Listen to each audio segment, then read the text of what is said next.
Right, இப்பொழுது நாங்கள் 17வது வினாவுக்கு செல்வோம்.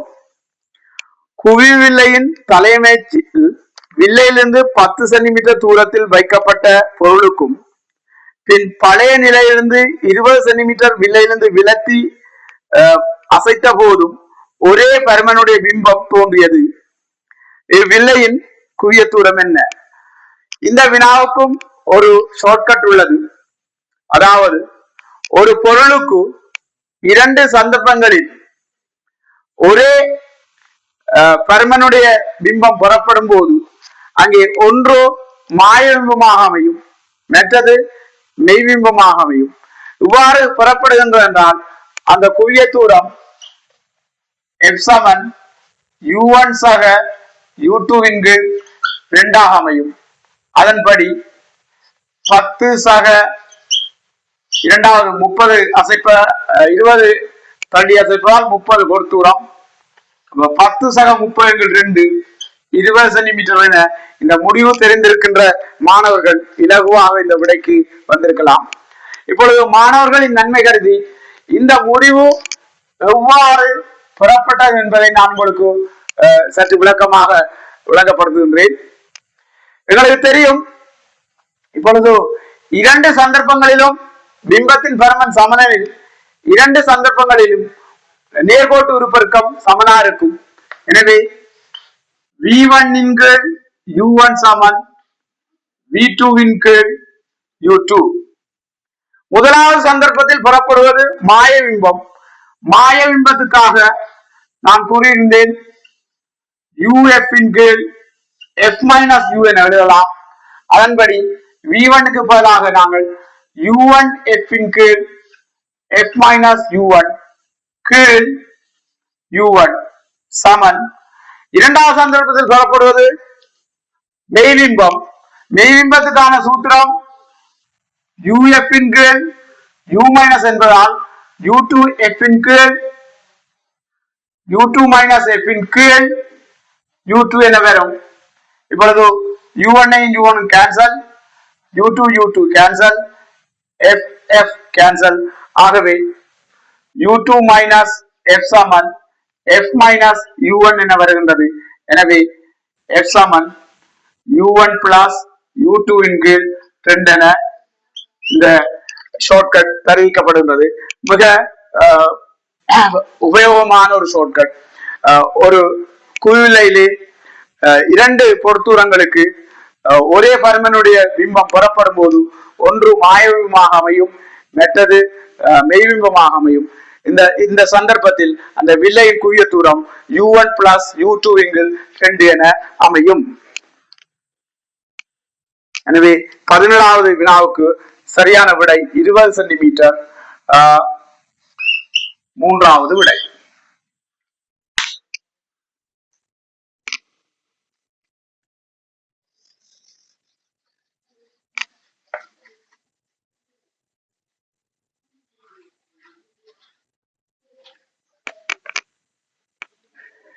இப்பொழுது நாங்கள் 18வது வினாவுக்கு செல்வோம். மீள்தன்மை இழையொன்றில் திணிவு ஒன்று இணைக்கப்பட்டுள்ளது. இதன் மரமுனை நிலைப்படுத்தப்பட்டு ஒப்பமான கிடைத்தளத்தில் 12 ரேட் செகண்ட் -1 கோணவேகத்துடன் சுற்றும் போது 1 சென்டிமீட்டர் நீட்சி ஏற்பட்டது. அதன் கோணவேகம் 24 ரேட் செகண்ட் -1 ஆக மாற்றப்பட்ட போது முன்னேதன் இருமடங்கு ஆரையுடன் வட்ட இயக்கம் நடைபெற்றது எனில் மீள்தன்மை இழையின் இயற்கை நீளம் என்ன? இப்பொழுதோ மீள்தன்மையின் இழையின் இயற்கை நீளத்தை நாங்கள் L என கொள்வோம். அத்துடன் 1 சென்டிமீட்டர் நீட்சி அடைந்து ஆரம்பத்திலே இது வட்ட இயக்கத்தை ஆற்றுகின்றது. அப்பொழுது இடையிலுள்ள இழுவிசையை நாங்கள் T1 என எடுப்போம். T1 சமன் k into x இன் படி மையம் நோக்கி நாங்கள் f சமன் n பாவிக்கும் பொழுது k into 1 சமன் 1 சென்டிமீட்டர் தான் நீட்சி m into இப்பொழுது r ஐ L சக 1 into ஒமேகா1 வர்க்கம். இது சமன்பாடு 1. இப்பொழுது இதுல கோணவேகம் 24 ரேட் செகண்ட் மைனஸ் 1 ஆகும் போது இதன் ஆரம்ப ஆரை 2 மடங்காக அதிகரிக்கின்றது. எனவே மொத்த நீளம் 2L சக 2. ஆகவே நீட்சி சமன் 2L சக 2 எல்லை கழிக்க வேண்டும். எனவே நீட்சி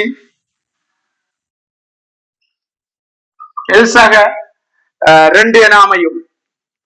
இப்பொழுது K இன்டு L சக 2 சமன் M இன்டு இப்பொழுது ஆரை L சக 1 போல் 2 மடங்கு.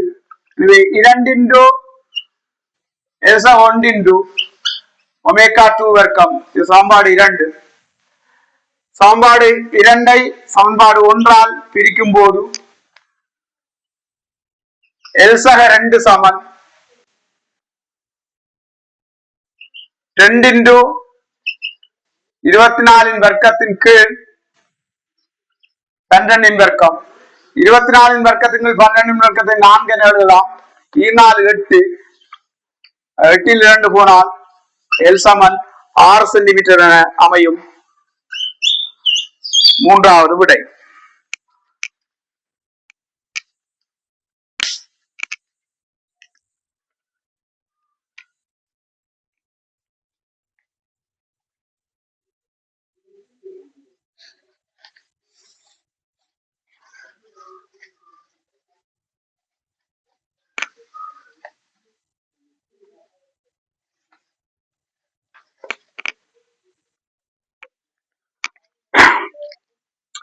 இப்பொழுது நாங்கள் 19வது வினாவுக்கு செல்வோம்.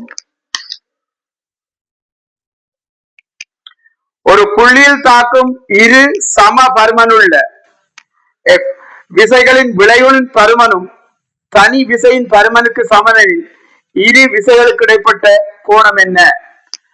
2 விசைகளின் விளைவுள், அதாவது கூட்டுத்தொகைக்கான சம விசைகளின் விளைவுக்கான shortcut 2F cos theta by 2. இங்கே θ என்பது 2 விசைகளுக்கு இடைப்பட்ட கோணமாக அமையும். இதே போன்று கழித்தல் F dash 2F sin theta by 2 என அமையும். இது மேலதிக இந்த வினாவுக்கு இது தேவையில்லை. நான் இருந்தாலும் உங்களுக்கு இந்த சமன்பாடுகள் பரிச்சயமாகட்டும் என்பதற்காக தருகின்றேன். எனவே இங்கே இந்த விளைவு விசை, இங்கே விளைவு என்பதால் நாங்கள் இதைத்தான் பிரயோகிக்க போகின்றோம். F dash Saman 2F cos theta by 2. F dash F க்கு சமன் என தந்துள்ளார்கள். F Saman 2F cos theta by 2. எனவே cos theta by 2 சமன் அரை. ஆகவே theta by 2 சமன் அரையை பார்த்து நாங்கள் கொசரம் எழுதலாம். theta by 2 சமன் 60. ஆகவே theta சமன் 120 பாகை. 5வது விடை.